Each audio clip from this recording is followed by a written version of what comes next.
ഇന്ന് നമ്മൾ നമ്മുടെ വീട്ടിലെ ഗാർഡനാണ് കേട്ടോ കാണിക്കുന്നത്. പിന്നെ അതിനോടൊപ്പം തന്നെ നമ്മുടെ സെയിലിനുള്ള എല്ലാ പ്ലാന്റുകളും കാണിക്കുന്നുണ്ട്. വീട്ടിൽ കൂടുതലായിട്ട് ആന്തൂറിയം അതുപോലെ എഗ്ലോണിമ ചെടികളാണ് ഉള്ളത്.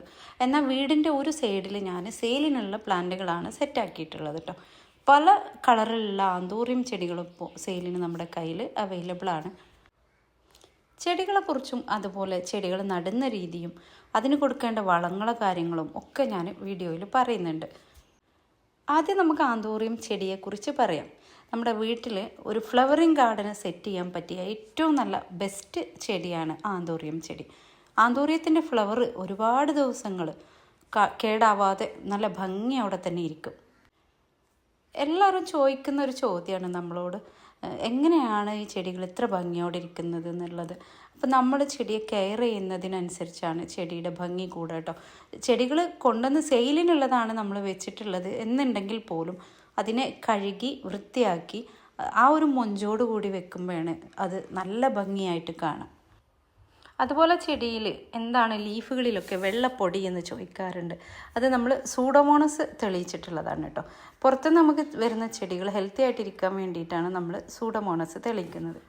പിന്നെ ഒരുപാട് പേർക്കുള്ള ഒരു ഡൗട്ടാണ് പോട്ടി മിക്സ് നമ്മൾ എന്താ ചെയ്യേണ്ടത് എന്നുള്ളത്. നമ്മൾ ചകിരിച്ചോറ് കൂടുതൽ എടുക്കണം ആന്തൂറിയത്തിന്. അതുപോലെ വെർമിക്കുലേറ്റ് പെർലൈറ്റ്, ചകിരിച്ചോറിൻ്റെ കൂടെ ചാണകപ്പൊടി, എല്ലുപൊടി ഇതൊക്കെ ചേർത്തിട്ട് വേണം നമ്മൾ ചെടികൾ നട്ടു കൊടുക്കാൻ. ഇതെല്ലാം ചെയ്യേണ്ടത് നമ്മൾ ചെടികൾ നന്നായിട്ട് പിടിച്ച് പുതിയ തളിരിലകളൊക്കെ വന്നു തുടങ്ങുമ്പോഴാണ്. അല്ലാതെ നമ്മൾ പെട്ടെന്ന് ചെടി നട്ട ഉടനെ തന്നെ വളം ചെയ്തിട്ടുണ്ടെങ്കിൽ ചെടീൻ്റെ വേരൊക്കെ നശിച്ച് ചെടി ചീത്തയായി പോവും. എല്ലാവർക്കും ഉള്ള ഒരു അസുഖമാണ് അത്. ചെടി നട്ട് കഴിഞ്ഞാൽ പെട്ടെന്ന് വളരണമെന്ന്. ചെടി അങ്ങനെ പെട്ടെന്ന് വളരുന്ന ചെടികളാണെങ്കിൽ അതിന് ഇത്ര റേറ്റ് വരില്ല. നമ്മൾ ചെടിയെ എത്രത്തോളം കെയറിങ്ങും എത്രത്തോളം സമയം എടുക്കുന്നു അതിനനുസരിച്ചൊക്കെ ഇരിക്കും ആ ഒരു ചെടിയുടെ റേറ്റും കാര്യങ്ങളൊക്കെ നിശ്ചയിക്കുക. പിന്നെ ഇപ്പോൾ ഉള്ളത് പഴയ പോലത്തെ കുഞ്ഞു മിനിയേച്ചർ ആന്തൂറിയങ്ങളല്ല. അത്യാവശ്യം നല്ല രീതിയിൽ ഹെൽത്തി ആയിട്ടുള്ള മിനിയേച്ചർ ആന്തൂറിയങ്ങളാണ് ഇപ്പോൾ വരുന്നതൊക്കെ. റെഡിൽ തന്നെ ഒരു 3 വെറൈറ്റി ഇപ്പോൾ വരുന്നുണ്ട് കേട്ടോ. അതുപോലെ പിങ്കിൽ വലിയതും ചെറിയതൊക്കെ ആയിട്ടുള്ള ഫ്ലവറുകളുള്ളത്. അതിൻ്റെ ലീഫുകളിലും വ്യത്യാസം വരുന്നുണ്ട്. ഞാനിതുപോലെ മുകളിൽ നഴ്സറിയുടെ നെറ്റ് കെട്ടിക്കൊടുത്തിട്ടാണ് താഴെ ആന്തൂറിയം സെറ്റാക്കിയിട്ടുള്ളത്. ഇതൊക്കെ നമ്മുടെ ചെടികളാണ്. മൺബോട്ടിൽ ഞാൻ നട്ടിട്ടുള്ളതൊക്കെ എൻ്റെ സ്വന്തം പ്ലാന്റുകളാണ്. നല്ല ഹെൽത്തിയാണ് കേട്ടോ. ഇതൊക്കെ എല്ലാം നല്ല ഫ്ലവറും തരുന്നുണ്ട്.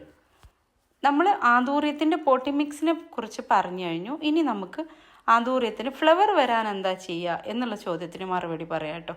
ആന്തൂറിയം നമ്മൾ ഫ്ലവർ വരാൻ വേണ്ടിയിട്ട് എപ്സം സാൾട്ട് വെള്ളത്തിൽ ഡൈല്യൂട്ട് ചെയ്തിട്ട് അടിച്ചു കൊടുക്കുകയോ അല്ലെങ്കിൽ ഒരു നുള്ളെടുത്തിട്ട് നമ്മളെ ചെടിയുടെ ചുറ്റുഭാഗത്ത് ഇട്ട് കൊടുക്കുകയോ ചെയ്താൽ 15 ദിവസം കഴിഞ്ഞാൽ നമ്മുടെ ചെടിക്ക് മൊട്ടുകൾ വന്നുകൊണ്ടിരിക്കും. ഇനി എപ്സം സാൾട്ട് ചേർത്തിട്ടും നമ്മുടെ ചെടിക്ക് പൂക്കൾ വരുന്നില്ല എന്നുണ്ടെങ്കിൽ നമ്മളെ ചെടിക്ക് വളങ്ങളുടെ കുറവുണ്ട്. അപ്പോൾ നമ്മൾ NPK 19-19-19 വെള്ളത്തിൽ ഡൈല്യൂട്ട് ചെയ്യുക. ഞാൻ 1 ഗ്രാം എടുത്തിട്ട് 1 ലിറ്റർ വെള്ളത്തിൽ ഡൈല്യൂട്ട് ചെയ്തിട്ടാണ് ഒഴിച്ചു കൊടുക്കാറുള്ളത്.